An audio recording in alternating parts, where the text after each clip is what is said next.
Kisah Satrio Piningit. Salam rahayu sedulurku semua. Sebelum mendengarkan kisah Satrio Piningit, marilah kita saling mendoakan untuk hal-hal baik dalam hidup. Semoga sedulurku semua terhibur dengan cerita yang telah disuguhkan. Jangan lupa untuk support channel ini.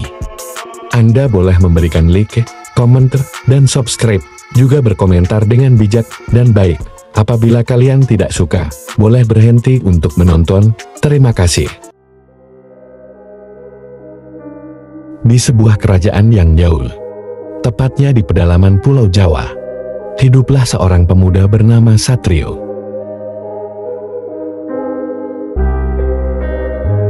Sejak kecil, Satrio dikenal sebagai anak yang berbeda. Ia tidak memiliki garis keturunan bangsawan, tetapi memiliki naluri dan keberanian yang luar biasa.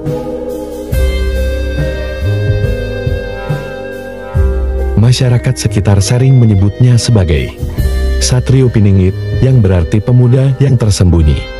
Karena meskipun ia seorang anak biasa, tak ada yang tahu akan nasib besar yang kelak menantinya.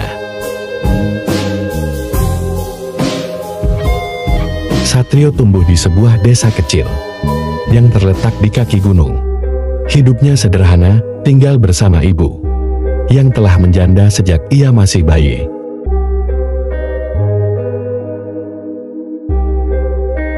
Meski kehidupannya keras, ia tak pernah merasa kekurangan karena ibu selalu mengajarkan nilai-nilai kebajikan dan keberanian.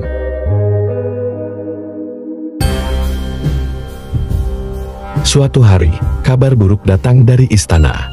Raja yang sudah tua dan tidak memiliki pewaris memerintahkan agar dicari seorang pemuda yang pantas menggantikannya sebagai raja. Seorang pemuda yang bukan hanya cerdas dan bijaksana, tetapi juga memiliki hati yang murni, yang mampu mengatasi berbagai ujian besar yang akan datang. Hal ini menjadi berita besar di seluruh kerajaan, dan banyak pemuda dari berbagai penjuru datang untuk mengikuti ujian tersebut.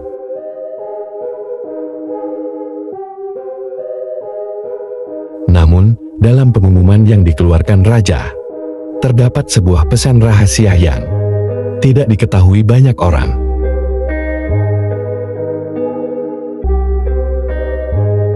Yang hanya bisa dipahami oleh mereka yang telah dilahirkan dengan takdir besar. Hanya yang terpilih yang akan mampu menemukan jalan menuju takdirnya.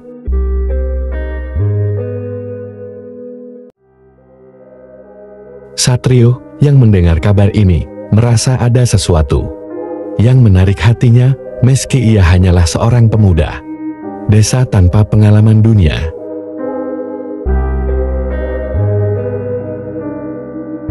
Ia merasa bahwa takdirnya akan membawa ia ke tempat yang lebih besar.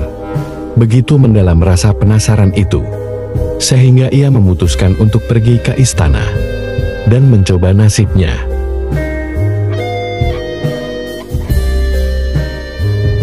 Setelah perjalanan yang panjang dan penuh rintangan, Satrio sampai di istana.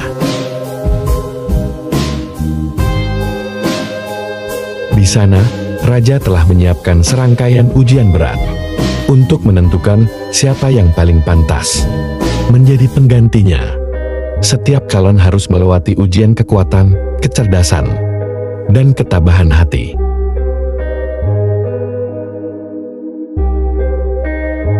Ujian pertama adalah pertarungan dengan prajurit terkuat kerajaan. Banyak pemuda yang besar dan kuat jatuh satu persatu.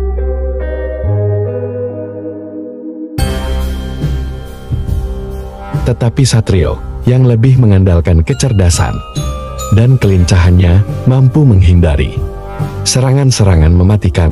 Akhirnya berhasil mengalahkan lawannya tanpa harus melukai.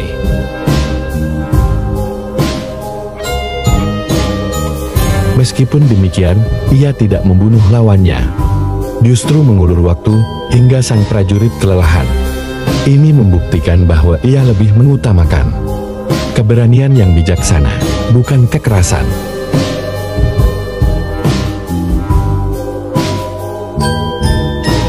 Ujian kedua adalah mencari jalan keluar dari hutan yang penuh dengan jebakan dan makhluk-makhluk berbahaya.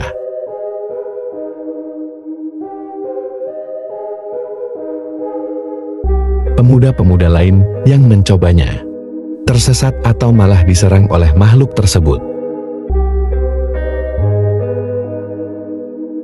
Namun, Satrio mampu melewati hutan itu dengan tenang. Ia menggunakan pengetahuan alam yang ia peroleh dari kehidupan di desa, mengenali arah angin, bintang, dan jejak hewan.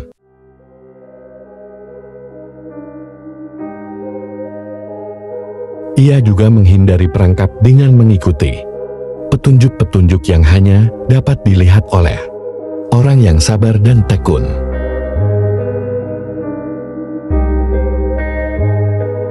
Ujian terakhir adalah ujian hati. Dalam ruangan yang gelap, ia harus memilih antara dua benda, sebuah permata yang bersinar terang, namun membawa keserakahan,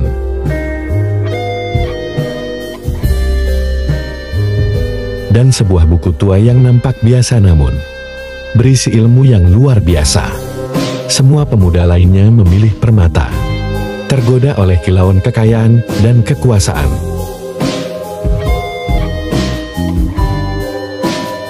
Tetapi Satrio, meskipun tahu bahwa memilih buku itu akan membuatnya tampak bodoh di mata banyak orang, memilih untuk mengambil buku tersebut.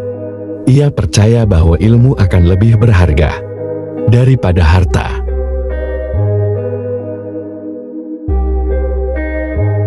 Ketika ia kembali ke istana dengan buku itu, raja pun terkejut. Kau bukan hanya seorang pemuda yang memiliki kekuatan atau kecerdasan luar biasa, kata raja, kau memiliki hati yang bijaksana, yang jarang ditemukan pada manusia biasa.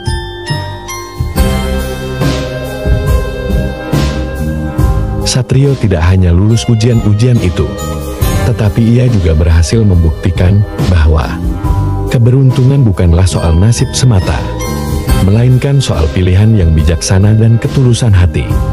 Pada akhirnya, raja memutuskan untuk menjadikannya penerus tahtanya.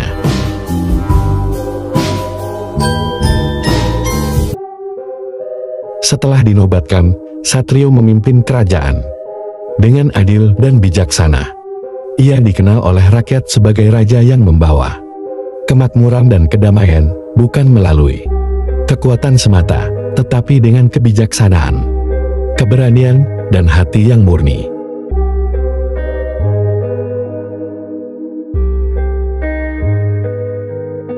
Dan meskipun ia telah menjadi raja, Satrio tidak pernah melupakan asal-usulnya. Ia selalu mengingat pesan ibunya. Keberuntungan datang bukan karena takdir semata, tetapi karena pilihan yang kita buat dalam hidup.